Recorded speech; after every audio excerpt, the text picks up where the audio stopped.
Hello, everyone. How are you guys doing today on the Super Soul Sunday? I hope you guys had an amazing week. I know I did. I'm alive and breathing. God allowed me to see another week.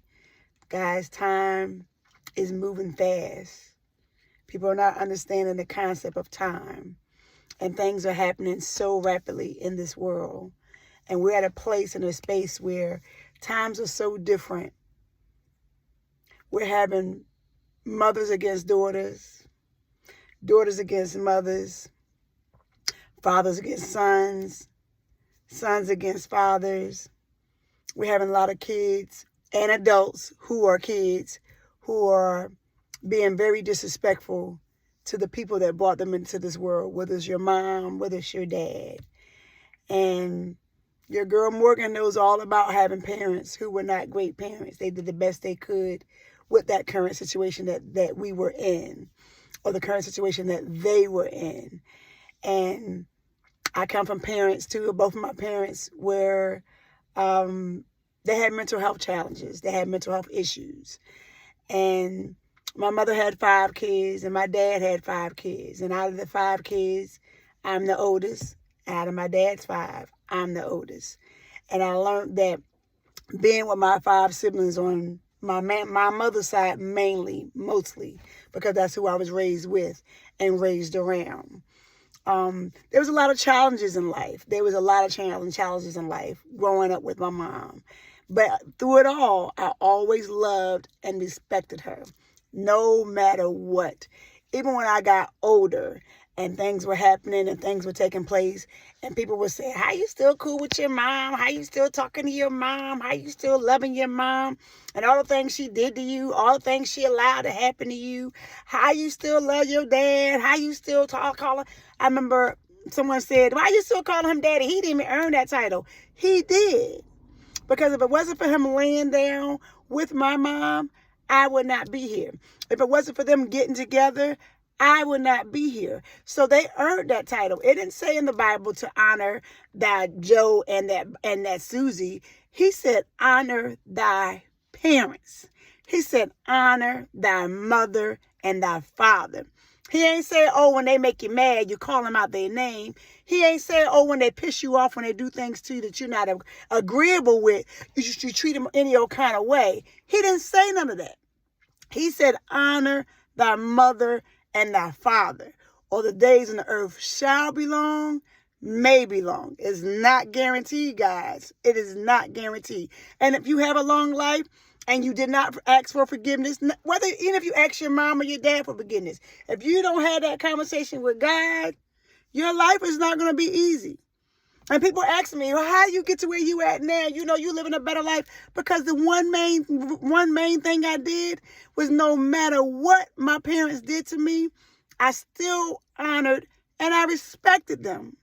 I still love them. That's why now, here we are, years later into my journey and my chapter, God put my mother and I together. And I still honor her. And I still respect her. Even when we're having these uncomfortable conversations, things that she did that she didn't remember. Or she may have did and she don't know why she did. Things that I may have done and I don't remember. And we're working on that bond, that relationship. We got Mother's Day coming up. And all the parents and all the grandparents and all that going to get all this love for one day. But what about the other 364 days? They still was your mom. 364 days, they still was your dad. Heck, for Father's Day, a lot of fathers don't even get acknowledged or even treated like with respect because they were a dad. Even if they did things wrong as a man, even if they did things wrong as your dad, they still is your dad. They still are your dad.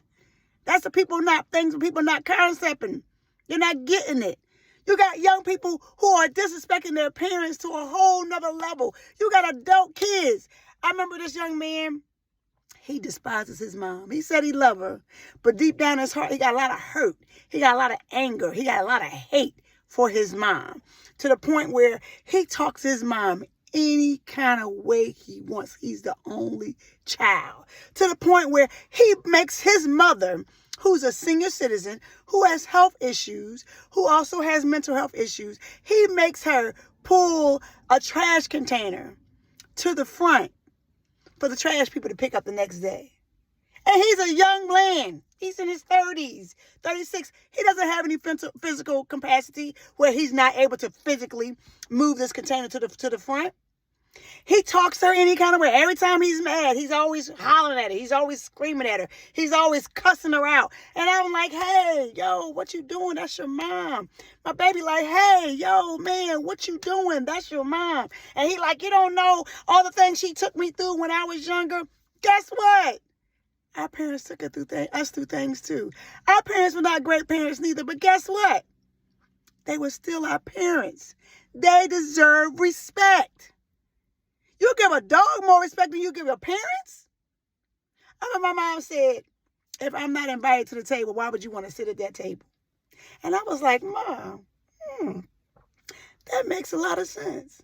If my family don't like me, if your friends don't like me, if your friends don't like your dad, if your family don't like your dad, they're talking about your dad about as bad as you talking about your dad. They're talking about your mom about as bad as you talking about your mom. Or if you allow these people to be so disrespectful that whether they like your parents or not, that they can say anything and everything about your family, and you still say, well, I still love them. No, that's wrong. That's why when my mother was telling me about her family and how they was treating her, I was like, okay, well, maybe that's not the family I want to be connected to. And then when I got older and I said, well, let me see for myself. Let me see for myself what kind of family my mom came from. And I saw with my own eyes and I heard with my own ears. I was like, yeah, Mom, you're right. I understand now. And I remember saying the way I was treated, I said, I wish she would have just given me away. If she would have given me away, I probably would have had a better life. But guess what? My mother was given away and still was unwanted, still was unloved, still was underappreciated.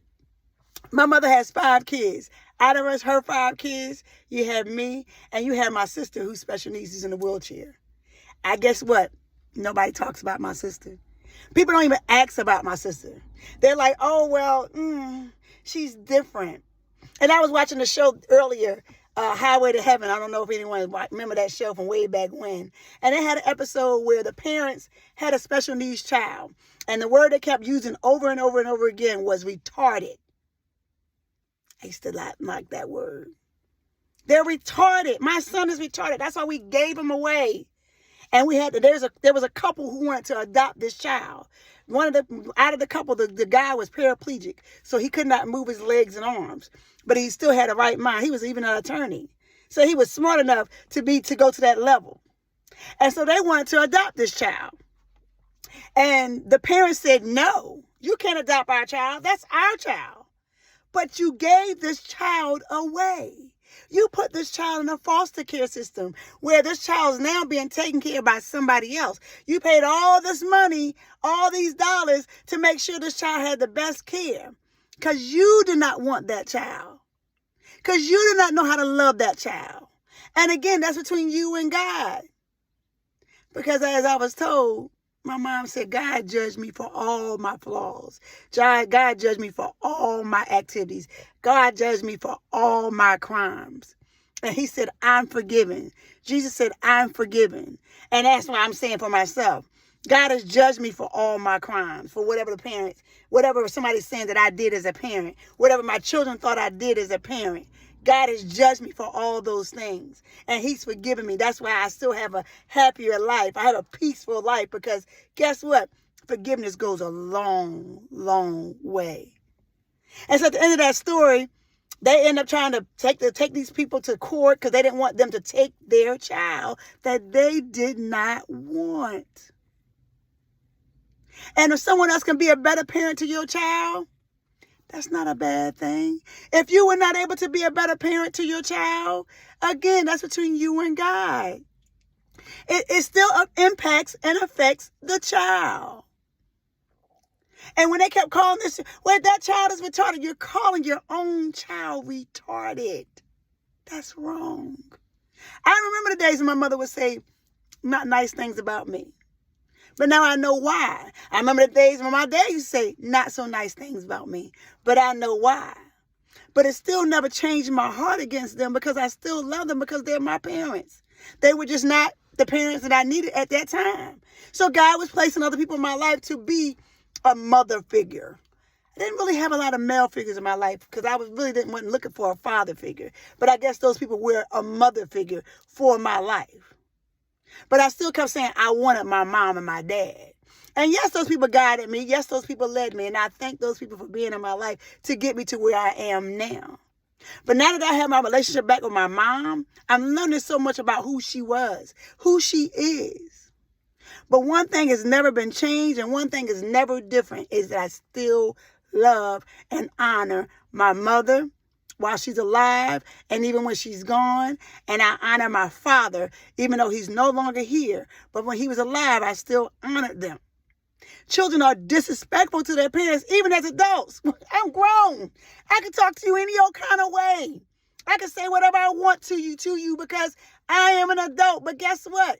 You are an adult attached to a parent. You can never get too old where you think you're better than your parent. And even if you are, you don't show it. You don't rub it in their face. Again, God says, I am the judge. You don't put revenge. God says revenge is mine, thus said the Lord. So whatever my mom and my dad did, they gotta take that up with the man upstairs, with God. It's not my place to say, I am going to make you feel a certain type of way because of what you did to me growing up. That's what I told that young man. He don't realize the hell that he's placed on himself. The way he talks to his mom and all, he kept saying, you don't know how she did me when we was younger, when we was in Brooklyn. Yeah. When I was growing up, I should have had this, I should have had that. You're right. She couldn't help herself. She had mental health issues. But you are a grown man. You are a grown woman. If you did have parents that did give you guidance and wisdom and you said, I'm going to ignore you. Your parents said, go to the right. And you said, no, I'm going to do what I want to do because I'm grown. I'm going to go to the left. You got to be responsible for the actions that comes out. Because as I always say, it's consequences to our actions, whether they're good, bad, or indifferent. They're consequences. We all must reap what we sow. Karma is real. And we're in a day and time where nobody even has the ounce of respect. But I promise you, if my mother is not invited to a table to sit and break bread, guess what? I'm not going to that table either. If you're talking about my mother and my father about as bad as everybody else is talking about them, guess what? We have no communication. We have no relationship no more. Now that I'm stronger and wiser and better, I know better. I'm not going to still be friendly with you when I know you are bad-mouthing my mom, when I know you bad-mouthing my dad. And people are still talking about the man and he's no longer here. He's been gone for 3 years. The things that come out of our mouth, don't realize how much impact and affect you. But when you say things about your parents, and you're thinking, I could talk about my mom and my dad, I'm grown, I don't care if they don't agree with how I feel how I feel, ain't nothing you could do about it. That's between you and God, not me. But that'll never change who I am. I'm grateful that God brought my mom and I together again. I'm grateful that God has given us an option to heal together, an opportunity to heal together with his help, with his grace, with his mercy. I'm still alive because of him. She's still alive because of him. She's still on this earth so I can be able to get that wisdom and that guidance from her for as long as God has her on this earth. I got another chance. She got another chance. So again, guess what?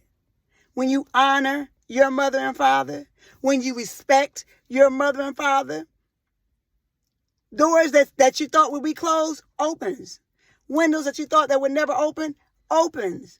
Grace and mercy is continued. Favor is continued. And someone said, oh, well, black people treat, that's why the generation of black people are different, and their kids go much further in life. You're right. Because guess what? The other cultures teach their children respect. They respect their parents. They don't talk to their parents in no kind of way. Even if they agree or disagree with their parents. They don't call their parents out of their name. They don't bite their back out to other people. Other cultures have respect for the what? mother and father. In the black community, in the black generations from past to past to past, and it kept going on, a lot of people didn't learn respect to their mom and dad. They respect their mom, but I ain't respect my dad. They respect the dad, but they won't respect their mom. Oh, I don't like my mom because she did this. But I love my dad because he did this. Oh, I don't like my daddy because, he wasn't there. He wasn't in my life. He did this to my mom. He did this to me. He did this. Guess what? He got to take that up with God. You're not his judge. You're not his jury. You're not her judge. You're not her jury. They're going to have to go through their own thing. But it takes 0 cents to show respect. It costs 0 cents to show love. It costs 0 cents to show kindness. It costs 0 cents to be humble. And that's the world that we're in right now. Nobody wants to be humble.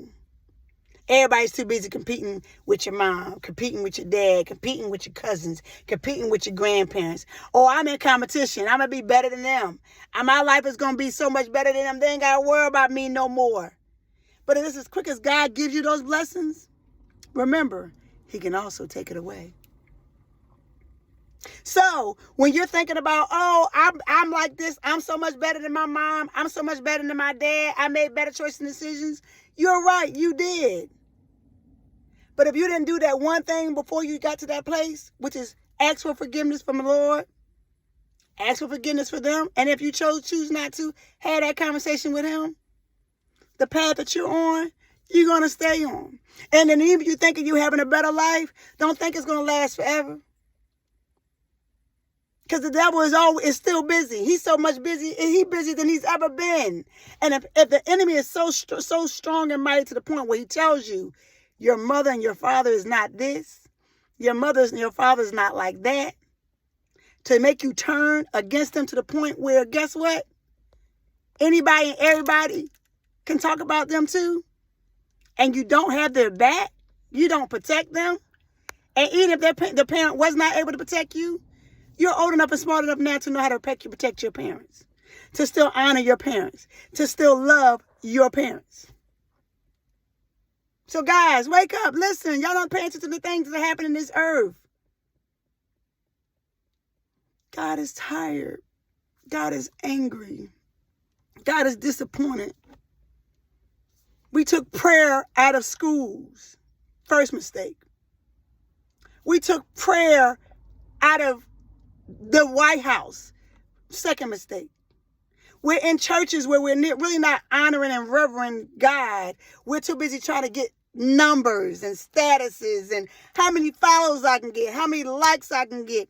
What can I do on social media to get these people attention, to let them see that there is a real God? I do have a gift. I do have that. That's not what God is not a show. Jesus is not a show. We forgot the basics.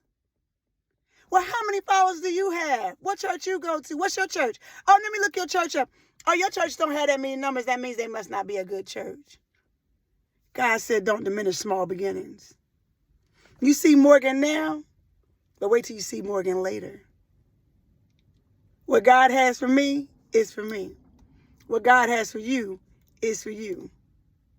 But the one thing I started with doing is forgiving the people who hurt me. Is loving the people who hurt me. Is respecting the people who hurt me. Is honoring the people who hurt me. And they're not perfect. And this relationship is not going to be perfect. Because again, when there was moments where there was times where I didn't agree with everything my mom or my dad said, I took my break. I fell back. But I never talked to them any old kind of way. I never call their name out of any old kind of way. I respect them. God's time is winding up. Guys, time is winding up. We got to get our house in order. We got to get our hearts right. We got to get our hearts right. Church is not in the building. Church is in us. God is not in the building. God is in us. He's everywhere we go. He's everywhere. but he's not in everything. It's time for us to wake up and pay attention. I hope you guys have an amazing week. Please, please be safe. But we got to respect and honor our parents. You got to forgive these people. They're going to have their own judge and jury when it's time for them to talk to the Lord. It is not your choice and not your responsibility to be your mom and your dad's judge and jury. Only God can do that. It is not your responsibility and your choice to exact revenge on your mom and dad. It is God's responsibility. They're going to get theirs whenever it's time. And if they heal and they grow and they get better, don't be mad about it. Be grateful that they had another chance to change. And if they don't change, again, you still continue to do your thing until God says it's time. It's not our responsibility to be everybody's judge and jury. Only God is the judge and jury of our life. He's the author and finisher of our faith and our life. You guys have an amazing week. Be blessed. Be safe. And remember, it's not us that makes the choices and decisions and determines a person's life. It's God that makes the choices and decisions and dictates and determines our plan and our purpose in life. Be blessed.